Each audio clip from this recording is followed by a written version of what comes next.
Good morning. I'm Scott Cunningham, and I have the pleasure of being the team leader for the assessment team that's been reviewing the Enfield, Connecticut Police Department for the last several days in its attempt to be reaccredited with CALEA, the international accrediting body for police agencies. They're in their sixth attempt to be reaccredited, or attempt to be reaccredited for the sixth time, let me put it that way. And it's been a very enjoyable on-site, very informative. For those of you that don't know, before we even get here, we are given electronic access to all the files, and there's 484 standards that exist. And within those 484 standards, there's additional requirements. We call them bullets, or their subparts. And that brings up to about 1,100 to 1,200 different actual items that the agency has to comply with. And our task is to come in and review all the documentation for the last 3 years to make sure that the directives are in existence, that the agency is following the directives, that the directives are consistent with the standards that have been promulgated. And then we also look at the actual operation of the agency. And what we do there is we do interviews. We interview with the citizens. We do interview with different people that we meet in the community, business leaders, community leaders. We also talk to a lot of people in the agency so that we can see how they understand the accreditation process, what their depth of knowledge is of their own directives. And then we evaluate that. We look at all aspects of the agency's operation, the administrative operation, the management, the operational, and we look at all types of various issues that deal with operating and delivering services from a police aspect to the community. What we're going to do is we're going to talk a little bit about some of the areas that we reviewed that were highlights or that might have been a concern to us or anything like that. And this is an exit interview that is normally given to the chief and his command staff. Frankly, the fact that all of you have been invited here, and it's very good, Chief, I compliment you on this, that you opened it up. A lot of times some chiefs will open it up to their own agency personnel, but most do not open it up to the extent that you have, including having it recorded for your own use on your community network and television. So that's quite a compliment about your confidence and your transparency and openness to the community. So I thank you for that. We found the agency to be very open and helpful and candid. We didn't have anyone worried about what they were saying to us or anything else. We asked questions about policy, about what they understood their role to be, and they were very excited. We found the agency very enthusiastic about the type of service they deliver to the community and their role within the agency.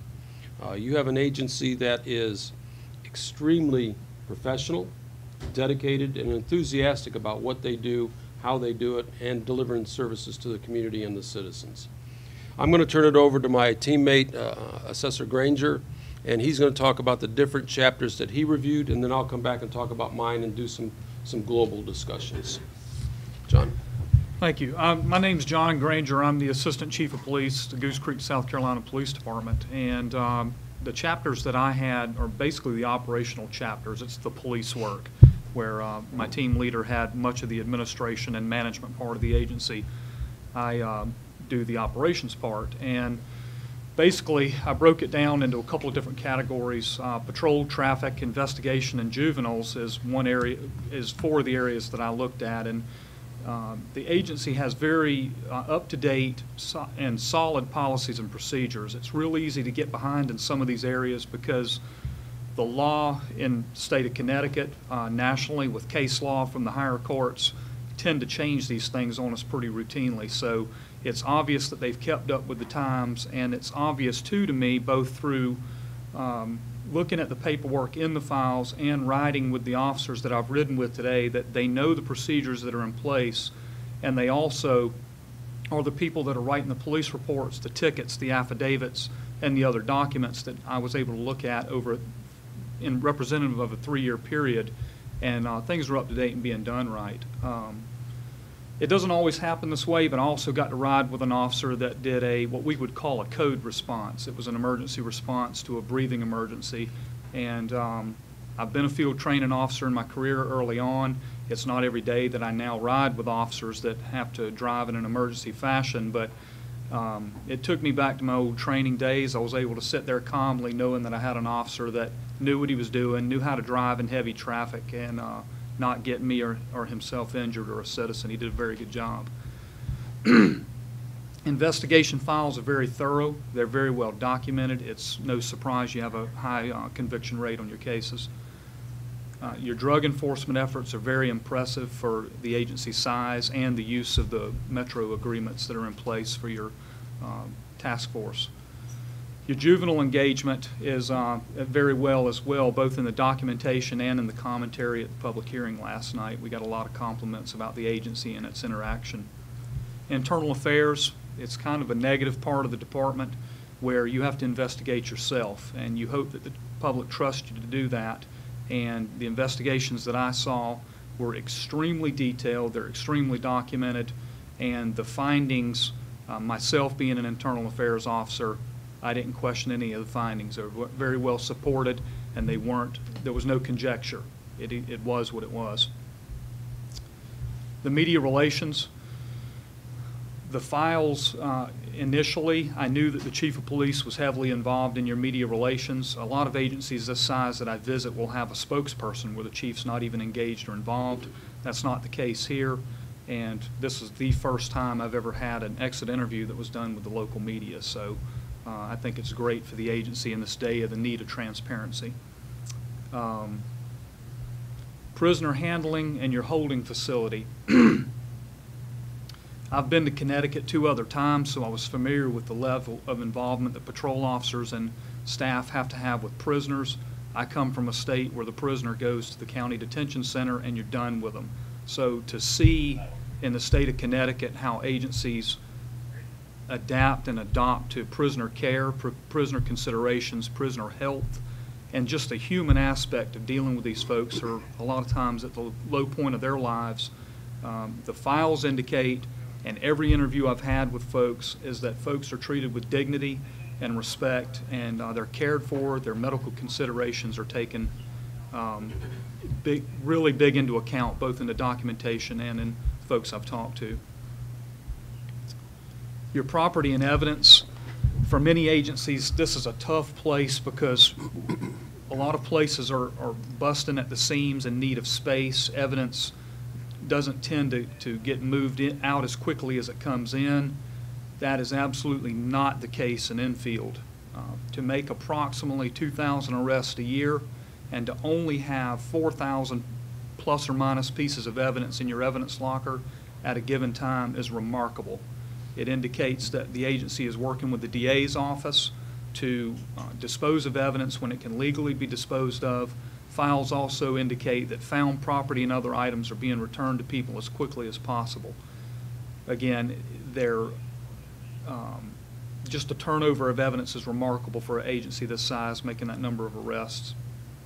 Also, CALEA requires a number of inspections and audits to be done, both the inspections by the people that are in charge of evidence, they're sort of looking at their own operation, and then the agency has to have someone not connected to evidence come in and inspect that vault independently within the agency, and then there has to be annual audits of the property on hand to make sure that your records reflect what you have, nothing's disappearing. And every single one of these audits is done in excess of the CALEA requirement. The number of items audited at one time is approximately 4 times the amount that's required by the standard. The unannounced inspections are done at a rate of about 3 to 4 times the amount of the requirement per year. So again, there's not enough I can say about it. Your records and communication is the last area that I have remarks to make about. Is again, you have a great demonstration of your people following both the best practices that CALEA sets forth as well as your own state's FOA laws and things like that. I was able to look through and familiarize myself with that before I came, verify through interview with staff, and the documents match the standards and your own policies the way they're supposed to. The other thing about a records office is they can tend to stack up with papers, boxes, things like that, and your operation and I don't believe it was clean just for our visit, but your operation being very visible through the windows by the public, it would give me confidence that if I dropped off a paper and you told me I could pick things up a week from now, I believe you, that you're doing things efficiently, and the cleanliness and tidiness of the operation would verify and make me feel really good as a citizen. If you told me I couldn't have it today and I had to wait 2 days to get it, I would believe that. So that's my chapters. Thank you.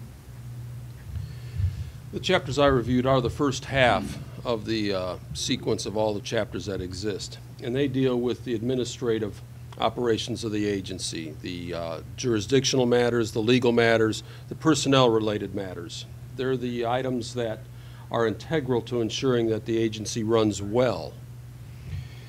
A variety of topics that I found that were worthy of additional comment involved diversion attempts, trying to take people out of the criminal justice system where it's appropriate, and the discretion and the guidelines that apply to both of those. You have a great deal of diversionary options, and you allow your officers the well-regulated, well-trained upon discretion to make those decisions which are good for the common all.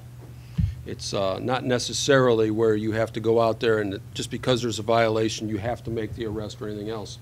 You're tasking your officers with looking at what's the greater good, if you will. Excellent directives on legal authority, constitutional issues, law issues such as arrest, search, and seizure. Very detailed directives that provide a wealth of guidance to your officers. Use of force. This is one of those areas that is always of concern, and certainly of more concern in today's society. All the matters that deal with use of force for this agency are dealt with excellently. You require a lot of training. You require a lot of proficiency training and demonstration of proficiency in all the tools and techniques that the agency has and authorizes. Every use of force is documented. It's not only documented, but then it's reviewed for compliance with professional expectations and for compliance with your own directives. And if you see something in there that raises a concern, from everything that I saw, you deal with that, whether it's just asking more questions, whether it's implementing new training, new techniques, or anything else. You very closely monitor the use of force, and that's critical nowadays. You have an annual use of force analysis, and the amount of information that was found in there is outstanding. A lot of agencies basically just do, here's how many uses of force we had during the year, and that's what they call an analysis. You go way beyond that, and you actually look at what tool was used, why it was used, and then you make suggestions as to should the training be adjusted, different tools, techniques, like I said. That is all extremely very good, not only for your officers and your agency, but more importantly for the citizens, and I think that's to be strongly commended. You have some very good directives that deal with fitness and wellness, trying to ensure that your officers and your personnel are fit and capable for the job, which is a good thing not only for the job, but for their longevity in life overall, even when they retire, trying to ensure that they have a good quality of life. A directive that was recently implemented, a standard rather, deals with the deployment of military personnel. Enfield has an outstanding policy and directive as to how you will deal with those personnel that are militarily deployed. One of the better ones that I've seen so far, so I think that's a compliment. We look at recruitment and selection and promotion, and along the recruitment line, it's very obvious that you're trying to attract, hire, recruit, retain the best possible personnel that you can. When you look at the people that you have in the agency, it's obviously successful. You're looking for ways to increase the diversity of the agency, and diversity is not just about an appearance. It's diversity of experience and thought and input, and you do a very good job at trying to do that. It is extremely difficult in the profession and in our community today and in our nation because of a lot of things that are going on. There are opportunities for you to continue to enhance that representation. But From what we see, you're doing everything that is reasonable to do to attract that attention. It is also important to note that you don't control your entire environment there, and you do need assistance from other entities. Some of those are some other town entities, some of those are the citizens, some of those are interest groups in your community. They need to help identify and bring good quality candidates to you. But from everything that I see that you can do, you're reaching out, you're advertising nationally for applicants, you're looking for people that are good quality people that you can send to other people's homes. A very good selection process that results in hiring outstanding people. Your training, your overall training philosophy is one of trying to give your personnel as much training opportunities as you possibly can. We saw a large breadth of training that you offer to your people. So the sworn and the support personnel in your agency have a lot of opportunities for training, and that's very positive. A lot of times when agencies or communities get into issues with financial things, training is the first thing to go. And frankly, that's the last thing that needs to go, because it's that training and familiarization with directives and policies that's going to keep you out of trouble and also deliver the best service you can to your citizens. Overall, your directives, your policies, the proofs that we had to go through and look at to verify every standard over 3 years. And this is not something that we just look at it and see, yes, there's a directive there, and that's good enough. There has to be a directive, and then for each year, there has to be proofs that you're complying with that directive. The files were very easy to move through, very comprehensive, a lot of information in there. You have excellent processes in place to keep your personnel informed of what's going on, to keep them informed and up to date on their training, on law changes, on changes in expectation in the profession. All the issues about what is desired are very well covered. The communication, coordination, and cooperation within the agency, just keeping an agency this size well informed, informed of rule changes, changes in staffing needs, crime analysis. All of those things are very well performed and serve the citizens in a positive way. One of the things that we really found that was really significant for the agency is the day-to-day operational environment that the agency operates in. There was a very significant sense of dedication, enthusiasm, and professionalism among all your personnel. We talked to great people in every component, your communications personnel, your records personnel, certainly all your sworn personnel, demonstrated a real enthusiasm for being here, for being in the job, and for serving the citizens. All the people we talked to were very eager to talk to us. They were open. They weren't worried about talking to us. A lot of times you'll see people that are very nervous when an assessment team comes into the agency. And in some cases, you're being scrutinized. So they're nervous about that. We didn't find that. People were confident in what they knew, how they knew to do their job, and what their directives were. They were very comfortable in what they do. And that shows. Every person we found to a T was extremely courteous, helpful, and professional. No one shied away from us. We rode with people, we talked with people, we did impromptu conversations with them in the hallway. No one was bashful about talking to us.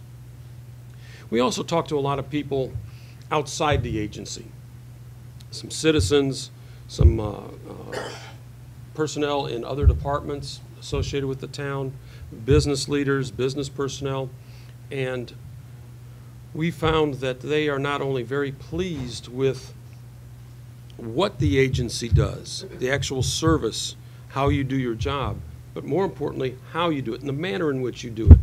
You do some things that a lot of other agencies don't do. You provide a higher level of service, if you will, your lockout service. Most agencies don't do that anymore. You do that because you feel that it's a good service for your citizens. That also allows your officers to have a lot more contact, positive contact with the citizens instead of just that enforcement side or dealing with them in a crisis situation. We are still reviewing and analyzing a lot of information. My teammate and I will be looking over a lot of the material that we compiled. So there are some things that we still have to look at and see what's the best way to approach these issues. But at this point, we have not identified any significant issues regarding your compliance with the standards or your performance. That being said, this is a dynamic agency in a community that has ongoing expectations. So we think there are some opportunities. These are not problems or concerns, but there are opportunities for continued enhancement, especially as the assessment process begins to evolve a little bit. Right now, the agency and everybody is on a 3-year assessment cycle. We are going to a 4-year assessment cycle.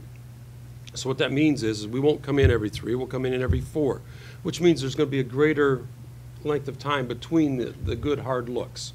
So to help, what we're doing is we're recommending that all agencies take a look at how they do things and ensure that all the reports, all the activities, and there are dozens of activities that have to be done on a regular basis. Quarterly reports, daily reports, annual reports, all of these things have to be done to help show that you're on track.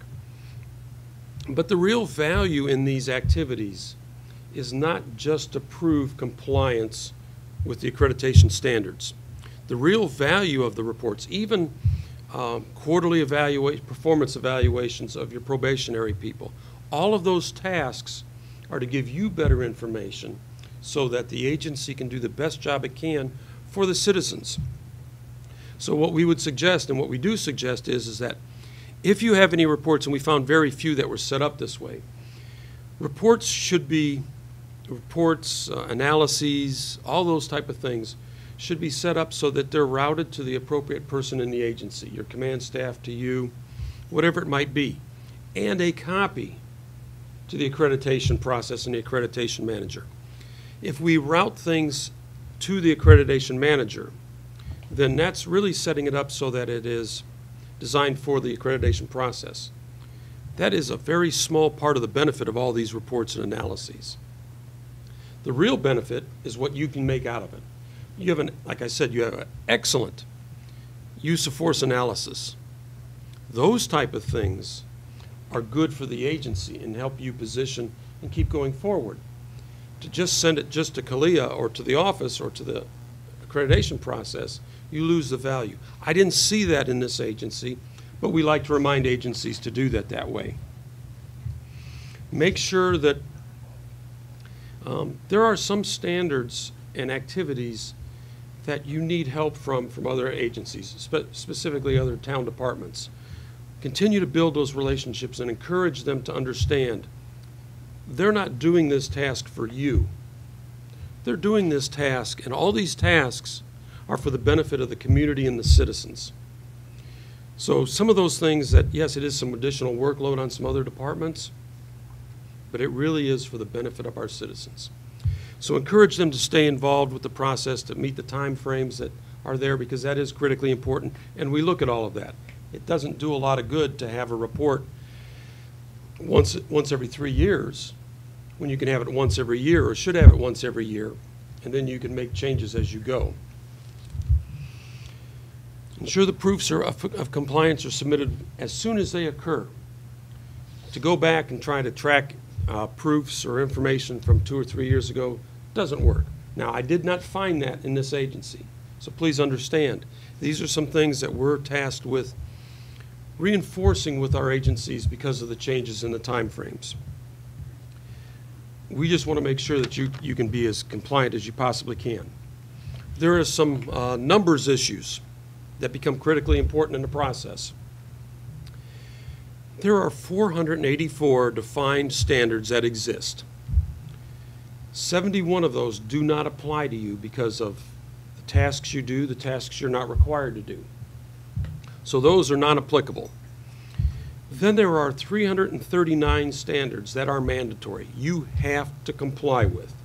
If you don't comply with those standards, that is a significant issue, and it's a non-compliance issue. We found that you are in compliance with 339 of the 339 mandatory standards that apply to you. You are in full compliance. We also have another category of standards that's called optional or other than mandatory. And you are required to match, at least comply with, at least 80% of those standards. So you have 74 of those standards that are other than mandatory that apply to you. So that means you could opt out of 14 of those standards. For whatever reason, you just don't want to comply with them, or you can't, whatever the issue is. You have to make a mark of 80%. We have found that you are in 96% compliance with those standards that are optional. You have opted out of only 3 out of the 14 that you could have. So that's a very high ratio. And opting out of them doesn't mean anything negative at all. That is 100% agency option.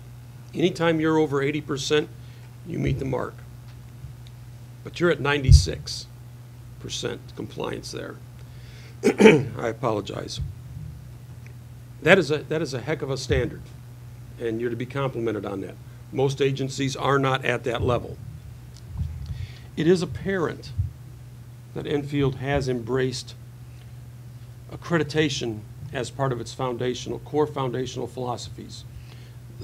You've been through it for almost 2 decades. The people you're hiring, the people that you have hired recently, this is part of the agency they're walking into. We would not send our children to a hospital that's not accredited or to a university that's not accredited. This is a voluntary process. There are only about 1,100 agencies that are internationally accredited. That is a very small number, unfortunately. But you have volunteered to go through this process and scrutiny, and you are doing it very well, and you're to be commended for that, Chief.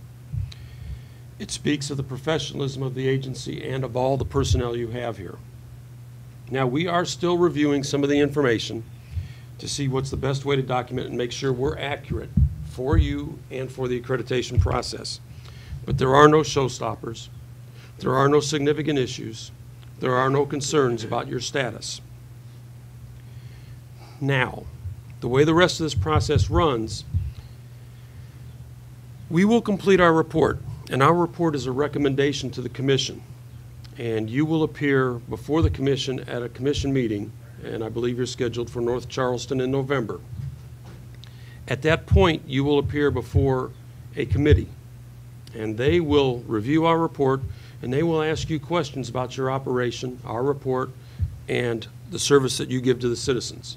They will make the final decision as to your accredited status. The commission has the right to accept our report, reject it, or modify it in any way they see appropriate. They make the final decision. However, with that being understood, it is the unanimous recommendation of this team of assessors that, Chief, that the Enfield, Connecticut Police Department be reaccredited without conditions at its next meeting.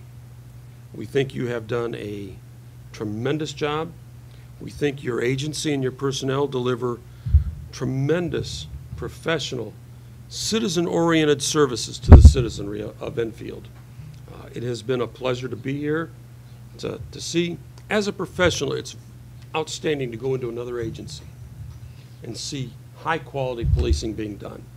Your citizens reflected that in the phone calls, in the comments last night at the public hearing, in the conversations we have had with people over the last several days that we've been here. It's obvious that the citizens like how you're doing business and the way you treat them and the way your personnel treat them when they're doing the job that they have to do. And they accept that, and the citizens are very happy with that. Not only are you doing things legally, ethically, and professionally, you're doing them very well. I want to thank you and the staff and the agency personnel for all the openness, the courtesy, the professionalism, and just what you do for the profession.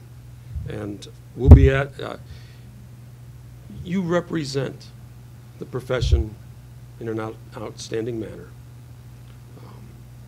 It's been a pleasure to do this on site.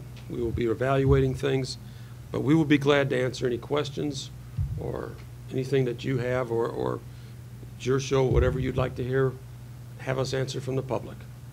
Congratulations to your department. Outstanding job, everybody. Outstanding. So, thank you to you. We'll, whatever you want, Chief, it's your show.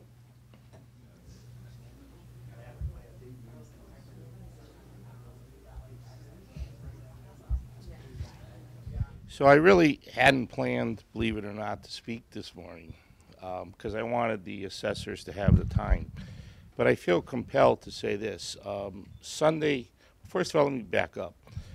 I could take 25 minutes here thanking the people we need to thank. So we'll start, and I hope I don't forget anybody, but we certainly need to thank the accreditation manager for the way these files were constructed, the time and work he put into it, and the accreditation team.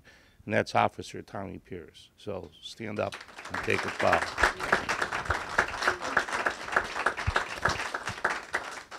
Number two, I want to thank the most important people that made this happen today. And on Sunday, when the assessors came in, there's a brief meeting with the command staff to talk about what they're, how it's going to go. The very first thing I said to the chief was that you're going to find we're a good department. You're going to find that we have great equipment, we have great everything, but the most valuable thing we have are great people. People that are decent, hardworking people that try to do the best job they can. And that has been what they found. And even through the process, from officers volunteering to come forward to help mow the grass because it wasn't quite ready when they came, officers changing their hours to accommodate assessors that wanted to ride traffic, officers finding memos for us. Truly, any credit that's bestowed today needs to be reflected right back to the people that are doing it, and it's the rank and file here. So I thank all of you for that. I thank the representation here from the town government that came. Mr. Stokes, our council person. The town council has supported us over the years, and I hope that continues, and I see no reason why it shouldn't.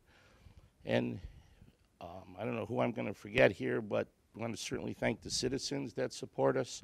In our mission statement, it says that we have a high degree of respect from our citizens, but we recognize that's something we have to earn, and we don't take it for granted. Certainly need to recognize over these past 4 years that we're assessed, who's no longer our public safety director, but Mr. Chris Bromson, who was a strong advocate for us and helped us tremendously get through these last 4 years. The citizens of the town, and I can go on and on. And certainly I want to thank you, Chief, and you, Major, for taking time away from your family, your agencies to come.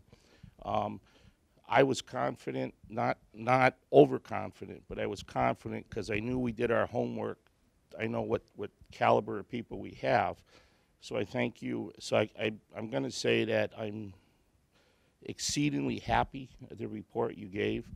I think that the department earned it, and I think if we go forward against the backdrop of what's going on in the United States with some anti-police sentiment, we don't have a hint of it here in Enfield.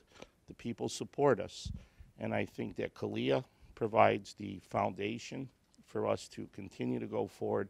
It doesn't guarantee that we're perfect. We never claim that title. We know we have to get ready, and Tommy's going to have a well-deserved vacation next week, and I guarantee you the following week we'll be working on accreditation 2020. So thank you very much. Thank you, everybody, for coming, and we're very happy with the process. Thank you.